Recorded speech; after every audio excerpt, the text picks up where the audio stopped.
pidana yang mendudukan Nikita Mirzani di kursi terdakwa dengan dugaan tindak pemerasan dan TPPU sudah menggelar agenda eksepsi yang disampaikan oleh pihak Nikita Mirzani dan kuasa hukumnya dalam persidangan yang berlangsung pada 1 Juli 2025. Tim kuasa hukum Nikita Mirzani membacakan eksepsi setebal 120 halaman di muka persidangan atas sejumlah hal yang dianggap janggal dari dakwaan jaksa penuntut umum terhadap kliennya. Dalam pemaparannya, tim kuasa hukum Nikita Mirzani menuturkan setidaknya ada 11 poin penting yang dibacakan dalam persidangan. Salah satu yang kemudian digarisbawahi adalah adanya dugaan error in subjecto karena yang seharusnya membuat laporan itu adalah perusahaan, bukan pihak Reza Gladys secara personal. Ya, eksepsi kita ajukan ada 120 halaman. Yang paling penting dari eksepsi itu bahwa terjadi error in subjecto, artinya korban yang sebenarnya itu adalah menurut eksepsi kami adalah perusahaan PT Gletik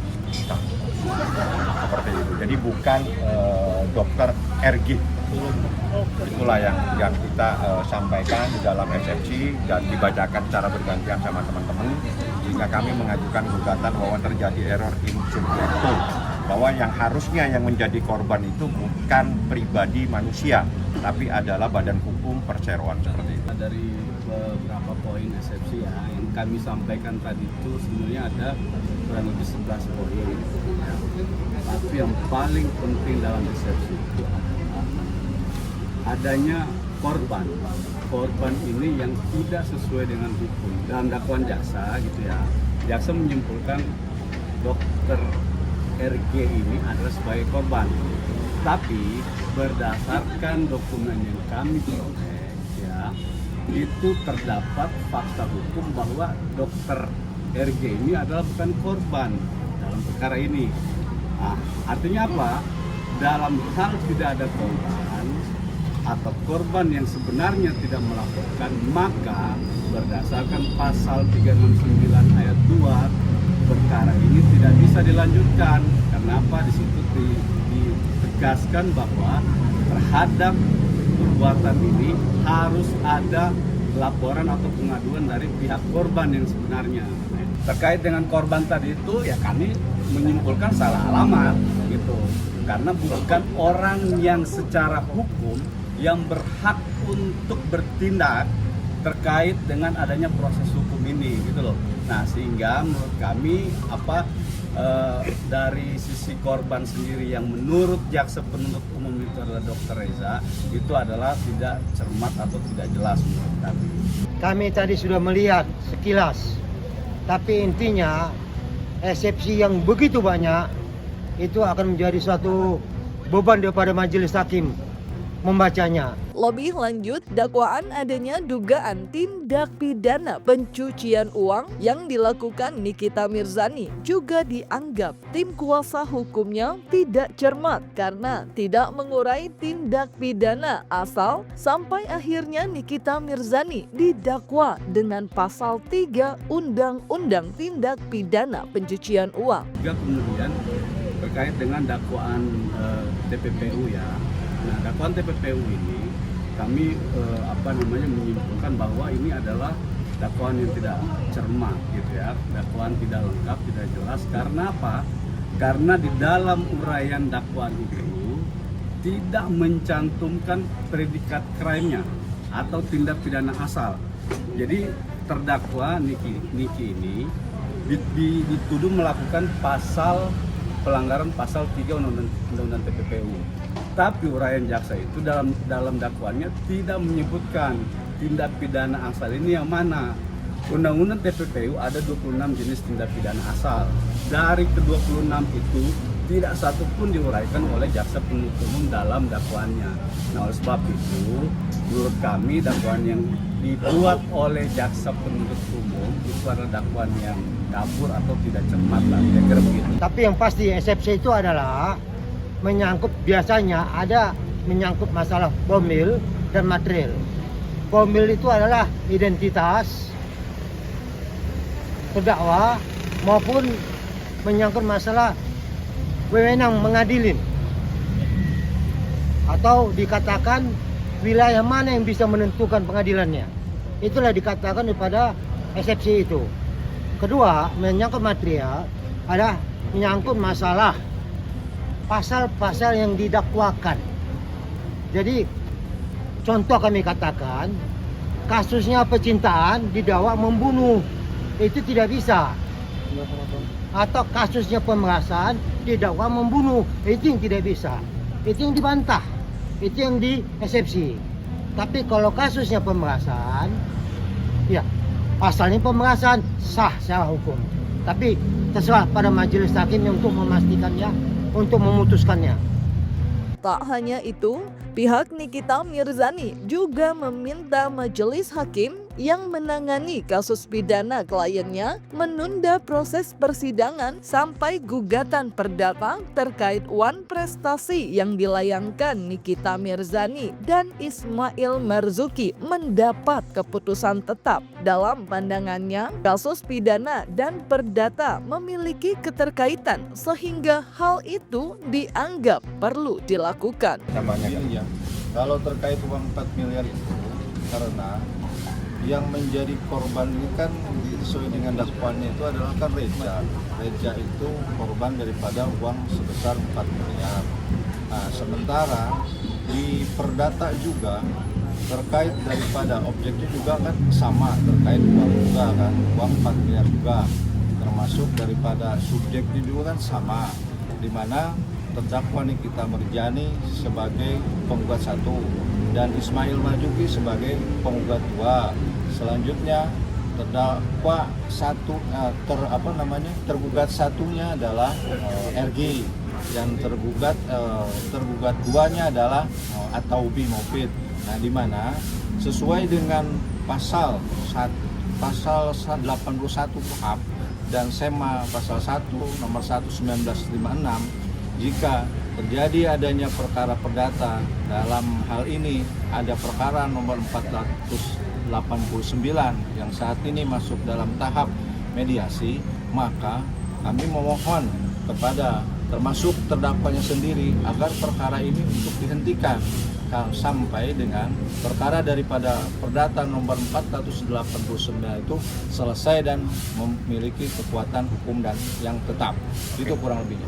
Oh, itu nggak ada hubungan lah perdata dengan pidana, ya. Seperti yang pernah kami sampaikan pada media juga, bahwa kalau menyangkut alas hak, ya, dikatakan pidananya masalah hak atas rumah, ya, karena belum jelas siapa pemilik rumahnya, itu ada perdatanya. Ditentukan dulu siapa pemiliknya, itu bisa perdatanya jalan. Setelah perdatanya jalan baru pidananya. Jadi pidana ditunda karena perdata ada alas hak atas tanah tersebut. Tapi kalau dalam hal ini tidak ada kaitannya ini pidana dengan konprestasinya. So konprestasinya juga tadi saya katakan istrinya juga halusinasi semua. Jadi masa halusinasi bisa menghambat pidana, ya enggak masuk di akal juga lah. Ya, jadi kalau menyangkut masalah permintaan, permohonan, silakan saja, monggo. Masalah dikabulkan tergantung majelis hakim. Tak hanya kuasa hukumnya, dalam sidang eksepsi kemarin, Nikita Mirzani juga menyampaikan eksepsi secara personal terkait kasus hukum yang kini sedang menimpanya. Salah satu yang menarik perhatian adalah sentilan Nikita Mirzani terhadap Badan Pengawas Obat dan Makanan atau BPOM dan Badan Perlindungan Konsumen Nasional atau BPKN yang dianggap tak punya peran maksimal untuk melindungi masyarakat dari peredaran produk-produk yang membahayakan masyarakat. Bahkan di depan majelis hakim, Nikita menduga kalau lembaga-lembaga tersebut justru melindungi mafia skincare. Maka dari itu, Nikita Mirzani meminta pada Presiden Prabowo untuk membubarkan saja lembaga-lembaga yang disebutkannya itu jika memang tidak bisa menjalani tugasnya dengan baik. Saya ini adalah orang yang menyuarakan edukasi tentang bahayanya produk skincare yang dijual bebas di e-commerce dengan menggunakan jarum suntik tanpa pengawasan dokter spesialis yang seharusnya dilakukan di klinik kesehatan ini. Saya ini sudah menyelamatkan banyak muka wajah wanita Indonesia.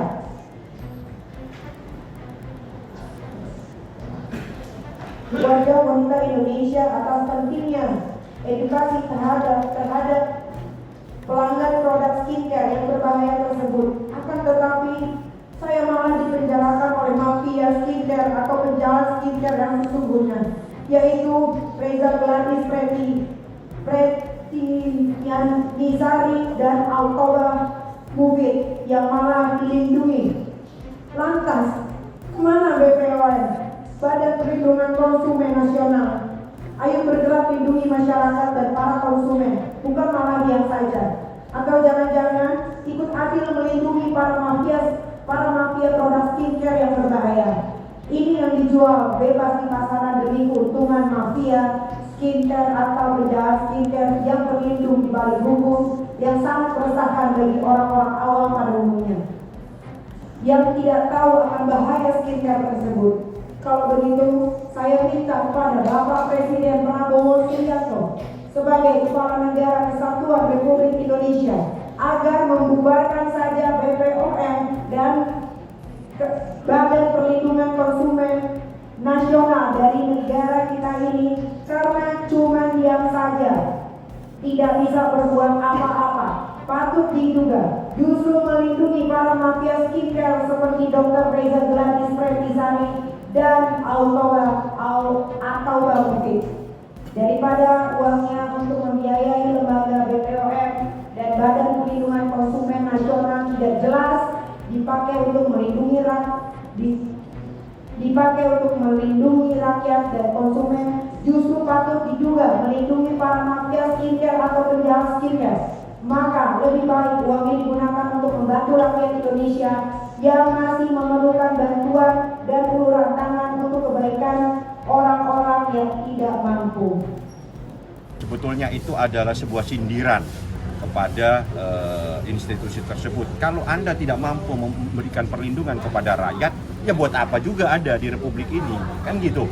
Saya yakin bisa, karena itu adalah bentuk sindiran yang dilakukan, dan segera lakukan pembenahan. Skincare yang bermasalah segera, kalau memang ada masalah silakan Anda lakukan penangkapan atau apapun juga yang bisa Anda lakukan, ya. Ya itu kalau memang tidak bisa melakukan sesuatu untuk kepentingan rakyat.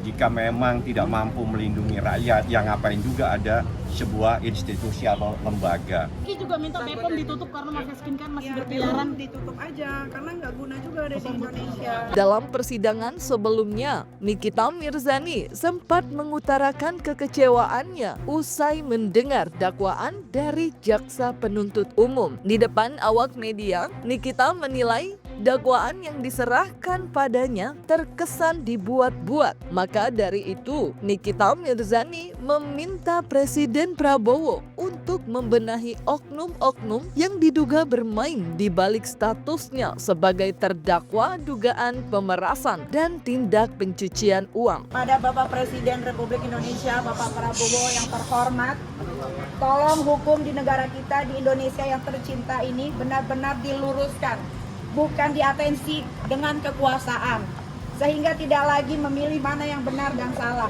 Saya telah menyelamatkan banyak muka orang Indonesia. Saya telah menyelamatkan muka banyak orang karena produk yang berbahaya dan overklaim. Namun penyidik hingga JPU bukannya mendalami atas produk tersebut, malah saya yang ditahan. Macam apa oknum-oknum aparat yang ada di Indonesia ini? JPU tidak bisa membuktikan produk tersebut, namun saya punya bukti yang akurat bahwa produk itu berbahaya, tidak ber-BPOM, ada jarum suntiknya dan tidak ada barcode-nya dan tidak terdaftar. Tapi penyidik dan JPU ya tidak mengindahkan BAP saya. Dia tidak mendalami itu BAP saya beserta produknya si Reza Gladys atau Flexi. Tapi saya ditahan. Ya, cukup sekian dan terima kasih. Ya, dia nganggap bahwa itu karena semua yang didakwakan itu bukan bercerita tentang dirinya. Anda kan mendengar, yang didakwakan itu tentang peristiwa yang dikerjakan orang lain, tapi yang didakwakan terhadap dirinya. Anda kan mendengar sendiri tadi, itu yang jadi masalah.